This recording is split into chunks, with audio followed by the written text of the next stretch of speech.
કલ્પના કરીએ કે ઉત્તર અમેરિકાની કોઈ મોટી યુનિવર્સિટીનું એકદમ વ્યસ્ત કેમ્પસ છે.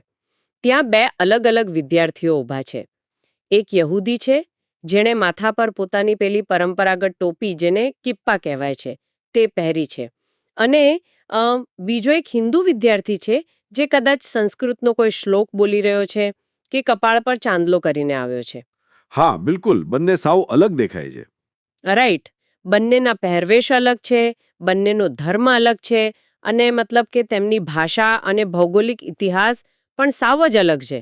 અને છતાં અચાનક જ એ બંનેને ખ્યાલ આવે છે કે તેમની સામે પેલું સોશિયલ મીડિયા અને કેમ્પસ પર જે નફરત અને વિરોધનું વાવાઝોડું આવી રહ્યું છે ને, તે બિલકુલ એકસરખું છે. આજના આ ઊંડાણપૂર્વકના અભ્યાસમાં આપણે કોઈ સામાન્ય ચર્ચા નથી કરવાના. ના, ખરેખર આજે આપણે જે વાત કરવાના છીએ તે વર્તમાન સમયના સૌથી રસપ્રદ સામાજિક બદલાવોમાંનો એક છે. જુઓ, બે સાવ અલગ સંસ્કૃતિઓ જ્યારે પોતાના અસ્તિત્વને ટકાવી રાખવા માટે એકબીજાનો સહારો બને છે, ત્યારે શું થાય છે તે આપણે જોઈશું. એકદમ સાચી વાત. અને આજના આ ડીપ ડાઇવ માટે આપણી પાસે માહિતીનો ખૂબ જ મજબૂત ખજાનો છે. એટલે આપણે એપ્રિલ 2026માં પેલી જ્યુઇશ જર્નલમાં પ્રકાશિત થયેલા એક લેખનો સંદર્ભ લઈશું. તેની સાથે જાન્યુઆરી 2026માં ધ ટાઈમ્સ ઓફ ઇઝરાયલના બ્લોગમાં છપાયેલા વિચારોને તપાસીશું. અને આખી વાર્તાના મૂળિયા શોધવા માટે આપણે છેક 1999ના BAPS સંસ્થાના ઐતિહાસિક આર્કાઇવ્સના પાના પણ ફેરવીશું. હા, એ બહુ જ અગત્યનો સ્ત્રોત છે. બિલકુલ. આપણું આજનું મિશન એ સમજવાનું છે કે ઉત્તર અમેરિકામાં વસતા ભારતીયોના પેલા વિશાળ ડાયસ્પોરામાંથી આશરે 50 લાખ લોકો અને ત્યાં જ વસતા આશરે 70 લાખ યહૂદીઓ, જે ઉત્તર અમેરિકાના સંદર્ભમાં છે, આ બે અત્યંત પ્રભાવશાળી અને શિક્ષિત સમુદાયો, જેઓ અત્યાર સુધી ભાગ્યે જ એકબીજા સાથે કંઈ ખાસ જોડાયા હતા, કેઓ હવે અચાનક કેમ એકબીજાની આટલી નજીક આવી રહ્યા છે? ઠીક છે, ચાલો આને વિગતવાર સમજીએ. આને સમજવા માટે આપણે સૌથી પહેલાં એ જાણવું પડે કે આ કોઈ રાતોરાત થયેલો ચમત્કાર નથી. મતલબ, કોઈ પણ સામાજિક ગઠબંધન ત્યારે જ મજબૂત બને છે જ્યારે તેના મૂળિયા ઇતિહાસમાં ઊંડા હોય. તો ચાલો આપણે સમયના ચક્રને થોડો પાછળ લઈ જઈએ. 1999નો સપ્ટેમ્બર મહિનો હતો. BAPSના ઐતિહાસિક દસ્તાવેજો મુજબ એ સમયે પ્રમુખ સ્વામી મહારાજ ઇઝરાયેલના જેરુસલેમમાં હતા. 1999ની વાત છે આ. હા, છેક 1999. તેમણે ત્યાં પવિત્ર વેલિંગ વોલ પાસે પ્રાર્થના કરી હતી. અને એટલું જ નહીં, તેમણે ત્યાં પેલા એશ્કેનાઝી પંથના રબ્બી લાઓ અને સફારદી પંથના રબ્બી બક્ષી દોરોન સાથે એક બહુ લાંબો આંતરધર્મીય સંવાદ પણ કર્યો હતો. જો આ ઘટનાનું વજન સમજવું શ્રોતાઓ માટે ખૂબ જ જરૂરી છે. જેરુસલેમ એ માત્ર એક શહેર નથી, તે યહૂદી ધર્મનું હૃદય છે. પણ એક મિનિટ, હું અહીંયા જરા રોકવા માંગુ છું. આગળ વધતા પહેલા આપણા શ્રોતાઓ માટે એક વાત સ્પષ્ટ કરીએ. આ બધું સાંભળવામાં ખૂબ ઐતિહાસિક લાગે છે, પણ આ વેલિંગ વોલ ખરેખર શું છે? અને આ એશ્કેનાઝી અને સફારદી પંથ એટલે શું? મતલબ, શું તે યહૂદી ધર્મની અલગ અલગ વિચારધારાઓ છે? બહુ છાવ પ્રશ્ન. વેલિંગ વોલ, જેને વેસ્ટર્ન વોલ પણ કહેવાય છે, તે યહૂદીઓના પ્રાચીન પવિત્ર મંદિરની એકમાત્ર બચેલી દિવાલ છે. એટલે તે તેમના માટે પૃથ્વી પરનું સૌથી પવિત્ર સ્થળ છે. ત્યાં જઈને હિન્દુ ધર્મના કોઈ વડા પ્રાર્થના કરે, તે એક અત્યંત મોટો આદરભાવ દર્શાવે છે. ઓહ, એવું છે?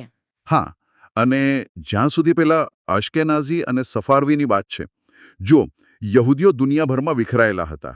જો મૂળ પૂર્વ અને મધ્ય યુરોપમાં વસ્યા, તેઓ અશ્કેનાઝી કહેવાયા, અને જો સ્પેન, પોર્ટુગલ કે મધ્ય પૂર્વના દેશોમાં રહ્યા, તેઓ સફારદી કહેવાયા. પ્રમુખ સ્વામી મહારાજે બંને પંથના વડાઓ સાથે મુલાકાત કરી. તેનો અર્થ એ કે તેમણે સમગ્ર યહૂદી સમુદાયની પેલી વિવિધતાનો સ્વીકાર કર્યો અને એક સાર્વત્રિક સંવાદ સાધ્યો. તેમણે એ જ પ્રવાસમાં ઇઝરાયેલના પૂર્વ વડાપ્રધાન શિમોન પેરેસ સાથે પણ વાતચીત કરી હતી. અરે વાહ! એટલે આ માત્ર કોઈ ઔપચારિક ફોટો પડાવવાની વાત નથી, પણ બંને સંસ્કૃતિઓ વચ્ચે એક સાચો વૈચારિક સેતુ બાંધવાનો પ્રયાસ હતો. પણ અહીંયા મને એક મોટો વિરોધાભાસ દેખાય છે. જો 1999માં જ આટલી ઊંડી ઐતિહાસિક મુલાકાત થઈ ગઈ હતી અને ભારત અને ઇઝરાયેલના સરકારી સંબંધો પણ દાયકાઓથી ખૂબ સારા છે, તો પછી ઉત્તર અમેરિકામાં રહેતા આ બંને સમુદાયોના સામાન્ય લોકોને એકબીજા સાથે જમીની સ્તરે જોડાવામાં 25 વર્ષ કેમ લાગી ગયા? મતલબ આટલો મોટો ગેપ કેમ? જો આપણે આને વ્યાપક સંદર્ભ સાથે જોડીએ તો સમજાશે કે આંતરરાષ્ટ્રીય સ્તરના રાજદ્વારી સંબંધો અને પેલા સ્થાનિક ડાયસ્પોરાના સંબંધો સાવ અલગ રીતે કામ કરે છે. હા, એ તો છે. જુઓ, જ્યારે કોઈ સમુદાય પોતાનો દેશ છોડીને પશ્ચિમના દેશોમાં જાય છે ત્યારે શરૂઆતના દાયકાઓ માત્ર સર્વાઇવલ એટલે કે અસ્તિત્વ ટકાવી રાખવામાં જાય છે. તેઓ પોતાના માટે નોકરીઓ શોધવામાં, બાળકો માટે સારા શિક્ષણની વ્યવસ્થા કરવામાં અને પોતાના મંદિરો કે સિનાગોગ બનાવવામાં એટલા વ્યસ્ત હોય છે કે અન્ય સમુદાયો સાથે સામાજિક સેતુ બાંધવાનો વિચાર તેમને આવતો જ નથી. તેઓ સાયલોમાં જીવે છે, એટલે કે માત્ર પોતાના જ નાના વર્તુળમાં. હા, આ વાત એકદમ સાચી લાગે છે. મતલબ તેઓ ભીડભાડવાળા રૂમમાં વર્ષોથી બાજુ-બાજુમાં ઊભા હતા, પણ વાત કરવાનો સમય નહોતો. પણ પછી એવું તો શું બદલાયું કે અચાનક આ સંવાદ શરૂ થયો? જ્યુઇશ જર્નલનો લેખ આપણને સીધા માર્ચ 2025માં લઈ જાય છે. ઇઝરાયેલના રાષ્ટ્રપતિ આઇઝેક હર્ઝોગના નેતૃત્વમાં એક કાઉન્સિલ મળી જેનું નામ હતું વોઇસ ઓફ ધ પીપલ. આમાં વિશ્વભરમાંથી 150 યહૂદી નેતાઓ ભેગા થયા હતા, જેમાં રબ્બી ઇરેજ શર્મન પણ હતા. બરાબર. અને આ કાઉન્સિલનું હાર્દ બહુ ક્રાંતિકારી હતું. ત્યાં તેમને એક પડકાર આપવામાં આવ્યો કે સમસ્યાનો ઉકેલ લાવવાને બદલે સમસ્યાના પ્રેમમાં પડો, કારણ કે ત્યારે જ તમે નવી તકો ઊભી કરી શકશો.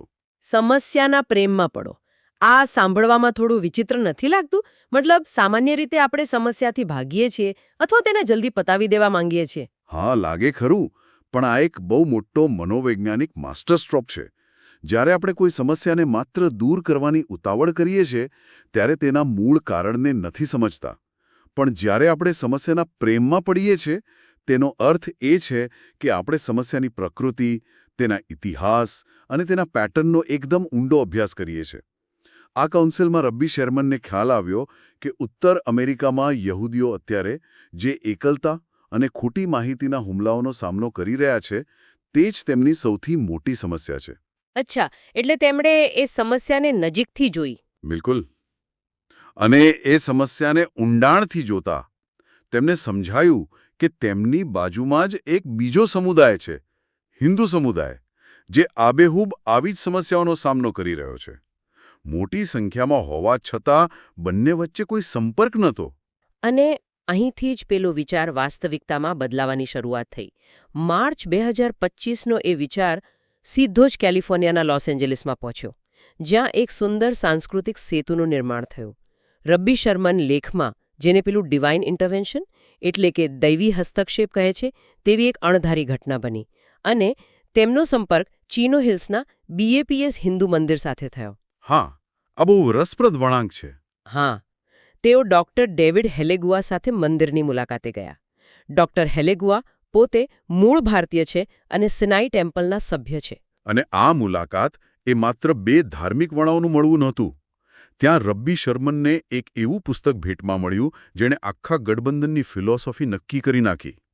ભારત પ્રજાસત્તાકના પૂર્વ રાષ્ટ્રપતિ અને એક મહાન વૈજ્ઞાનિક ડોક્ટર APJ અબ્દુલ કલામ દ્વારા લખાયેલું પુસ્તક ટ્રાન્સેન્ડન્સ.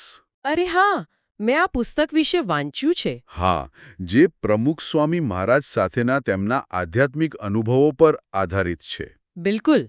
અને લેખમાં આ પુસ્તકમાંથી એક એવો વિચાર રજૂ કરવામાં આવ્યો છે જે આજના સમયમાં બહુ પ્રસ્તુત છે.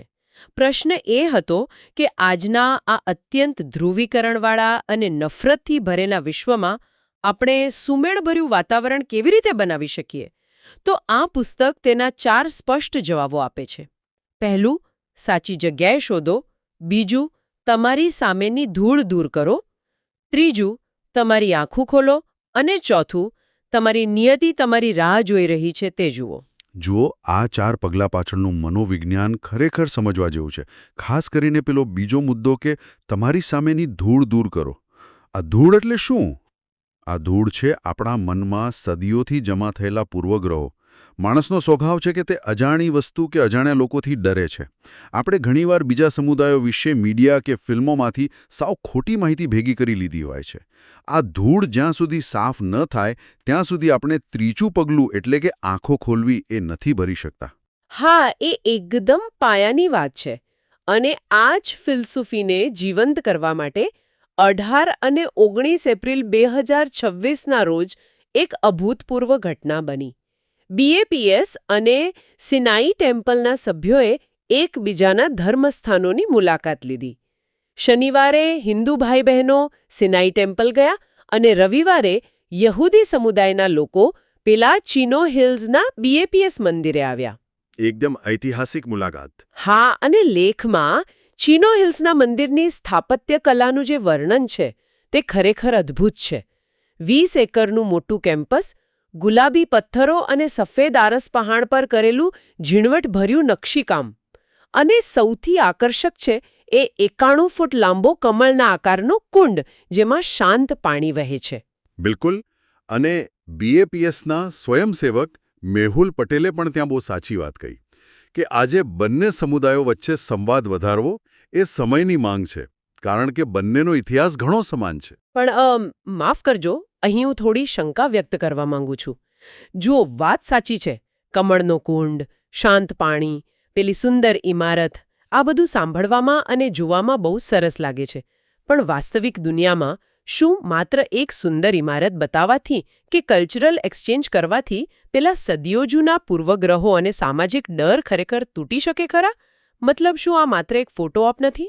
આ બહુ જ વાજબી અને પ્રેક્ટિકલ શંકા છે. પણ જુઓ, સ્થાપત્ય જાતે કોઈ સામાજિક ક્રાંતિ નથી લાવતું, પરંતુ તે એક એવી સાયકોલોજીકલ સેફ સ્પેસ એટલે કે માનસિક રીતે સુરક્ષિત જગ્યા ઊભી કરે છે જે ક્રાંતિ માટે જરૂરી છે. અચ્છા, એટલે એક સેફ સ્પેસ? હા.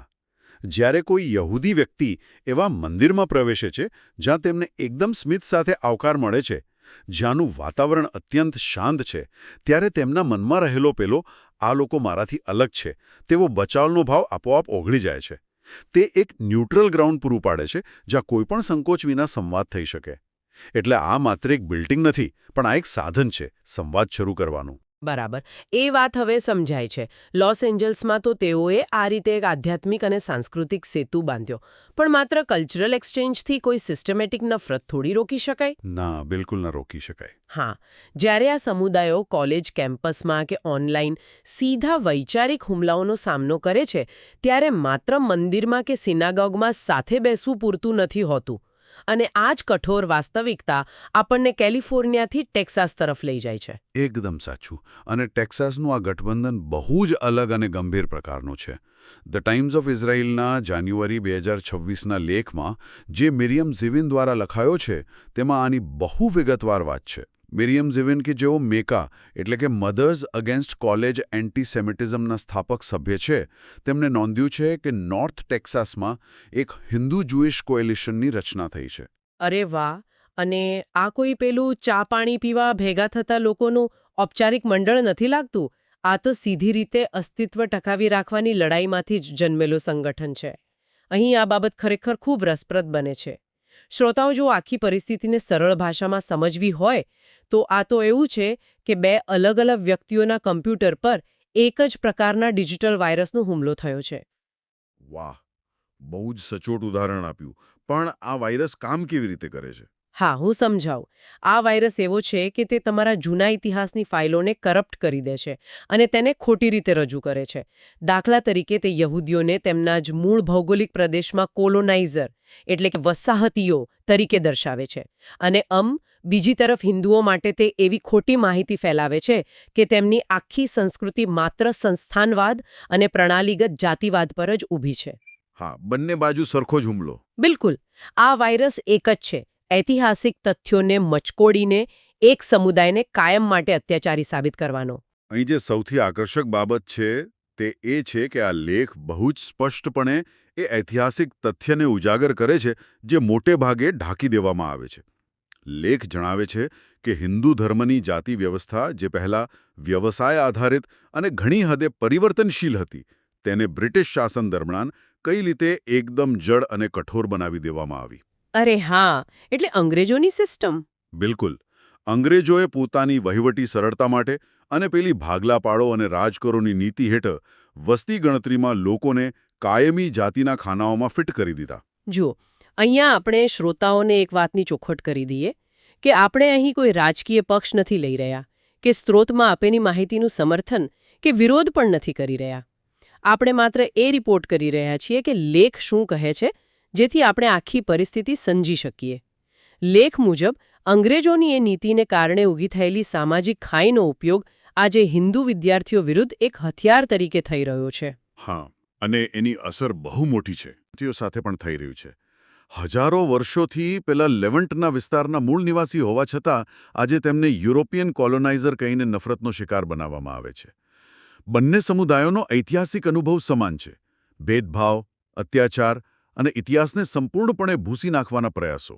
આપણા શ્રોતાઓમાંથી જે લોકોના સગા સંબંધીઓ, બાળકો કે ભાઈ બહેનો અત્યારે અમેરિકા કે કેનેડાની કોલેજોમાં ભણી રહ્યા છે, તેઓ આ વાત બહુ જ સારી રીતે સમજી શકશે. આપણે વિચારીએ કે કોઈનું બાળક ત્યાં ભણવા જાય છે અને અચાનક જ કેમ્પસમાં કેટલાક લોકો તેને ઘેરીને કહે છે કે તારો ધર્મ અને તારો ઇતિહાસ તો ખોટો અને અત્યાચારી છે, ત્યારે એ બાળકની માનસિક સ્થિતિ શું થાય? બરાબર.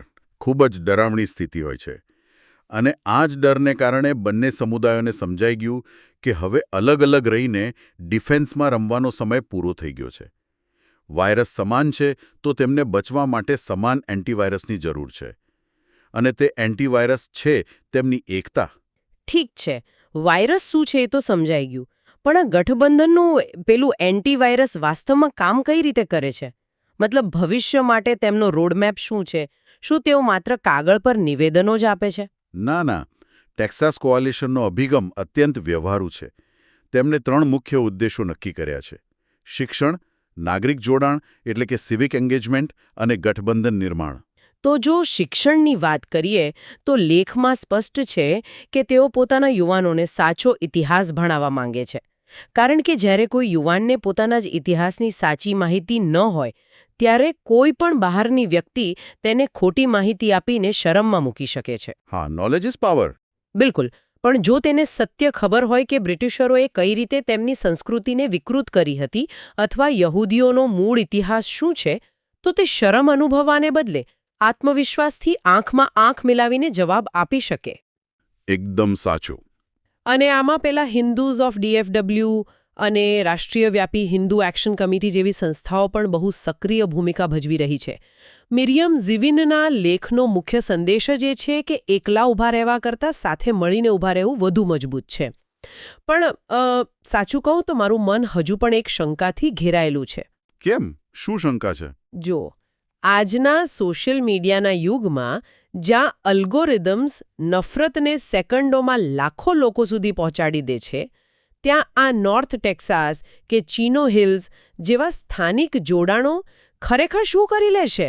મતલબ શું આ માત્ર દરિયામાં એક ટીપું નથી લાગતું? હા, ઉપરછલ્લી રીતે જોઈએ તો એવું જ લાગે. પણ સામાજિક વિજ્ઞાન આપણને કંઈક અલગ જ કહે છે. સોશિયલ મીડિયાના અલ્ગોરિધમ્સ નફરત ફેલાવી શકે છે, પણ તે જમીની સ્તરનો પેલો સામાજિક વિશ્વાસ નથી બનાવી શકતા. અચ્છા, એટલે ગ્રાઉન્ડ લેવલ વર્ક. બિલકુલ. સામાજિક ધ્રુવીકરણ તોડવાની એકમાત્ર દવા લોકલ અને ઇન પર્સન એટલે કે રૂબરૂ મુલાકાતો જ છે. જ્યારે એક સમુદાયના લોકો બીજા સમુદાય સાથે જમીન પર કામ કરે છે અને સાથે બેસીને રણનીતિ બનાવે છે, ત્યારે જે વિશ્વાસનું નિર્માણ થાય છે ને, તેને દુનિયાની કોઈ પણ ફેક ન્યૂઝની ફેક્ટરી તોડી શકતી નથી. ઓહ, એટલે તમે એમ કહેવા માંગો છો કે વર્ચ્યુઅલ દુનિયાની નફરત સામે વાસ્તવિક દુનિયાનું સંગઠન જ જીતી શકે? બિલકુલ. આ લોકલ મોડલ એક ટેમ્પલેટ છે. જો તે ટેક્સાસમાં કામ કરે તો તે ન્યૂયોર્કમાં પણ કામ કરશે અને લંડનમાં પણ. તો આ બધાનો અર્થ શું છે? જો આપણે આજના આ પૂરા ડીપ ડાઇવને એક તાંતડે બાંધીએ તો એ સ્પષ્ટ થાય છે કે 1999ના જેરુસલેમમાં એક આધ્યાત્મિક નેતાની મુલાકાતથી રોપાયેલું બીજ 2025માં ઇઝરાયેલની કાઉન્સિલમાં વિચાર બન્યું. પછી 2026માં કેલિફોર્નિયામાં તેણે એક સાંસ્કૃતિક અને આધ્યાત્મિક સેતુનું રૂપ લીધું અને છેવટે ટેક્સાસમાં તેણે એક બહુ મજબૂત અને રક્ષણાત્મક ઢાલનું સ્વરૂપ ધારણ કર્યું. આ માત્ર રાજકીય કરાર નથી, પણ આ એક સમાન પીડા અને સમાન મૂલ્યોમાંથી જન્મેલો સંબંધ છે. ખરેખર. અને આપણે શ્રોતાઓએ આમાંથી એક બહુ જ મહત્વનો બોધપાઠ લેવાનો છે, ક્રિટિકલ થિંકિંગ, એટલે કે વિવેકપૂર્ણ વિચારસરણીનો. જ્યારે પણ આપણે સોશિયલ મીડિયા પર કોઈ સમુદાય વિશે કોઈ સનસનાટીભર્યો દાવો વાંચીએ, ત્યારે એક ક્ષણ રોકાઈને વિચારવું જોઈએ કે આની પાછળ કોઈ એવો જ વાયરસ તો કામ નથી કરી રહ્યો ને જે ઇતિહાસને મચકોડી રહ્યો હોય. બહુ જ અગત્યની વાત કહી. અને જતાં જતાં આજના આ અભ્યાસના આધારે આપણે શ્રોતાઓને એક વિચારવા જેવો પ્રશ્ન મૂકીને જઈએ. આપણે જરા વિચારીએ કે જો સંપૂર્ણપણે અલગ દેખાતા અને સાવ અલગ ભૌગોલિક અને ઐતિહાસિક બેકગ્રાઉન્ડ ધરાવતા બે પ્રાચીન સમુદાયો માત્ર પોતાના સમાન સંઘર્ષો અને મૂલ્યોના આધારે આટલો ઊંડો અને મજબૂત સેતુ બાંધી શકતા હોય તો શું એ શક્ય છે કે આપણા પોતાના જ પડોશમાં કે આપણી જ સિટીમાં એવા કોઈ સમુદાયો હશે જેઓ આપણા જેવા જ પડકારો અને તકલીફોનો સામનો કરી રહ્યા હોય પણ આપણે ક્યારે તેમની સામે જોયું પણ ના હોય? આ ખરેખર બહુ ઊંડો વિચાર છે. ક્યારેક આપણે મિત્રો શોધવા આખી દુનિયા ફરી વળીએ છીએ, પણ તેઓ આપણી બાજુની જ શેરીમાં હોય છે. હા, એકદમ. કદાચ આધુનિક વિશ્વના આ સતત વધતા જતા વિભાજન અને નફરતની દવા આપણા ઘરની થોડી જ દૂર આવેલી કોઈ અન્ય ધાર્મિક કે સામાજિક જગ્યામાં જ છુપાયેલી હોય. કલ્પના કરીએ કે પોતાના પૂર્વગ્રહોની ધૂળ ખંખેરીને માત્ર વાતચીત શરૂ કરવાનું આવું એક નાનકડું પગલું માત્ર આપણા પડોશને જ નહીં પણ કદાચ આખા વિશ્વને કેટલું બદલી શકે છે. આ જ એક હકારાત્મક વિચાર સાથે આજે આપણે આ ચર્ચા અહીં અટકાવીએ છીએ. ફરી મળીશું એક નવા વિષય અને નવા ઊંડાણપૂર્વકના અભ્યાસ સાથે. ત્યાં સુધી સત્ય શોધતા રહો અને નવા સેતુ બાંધતા રહો. જાળવી રાખજો.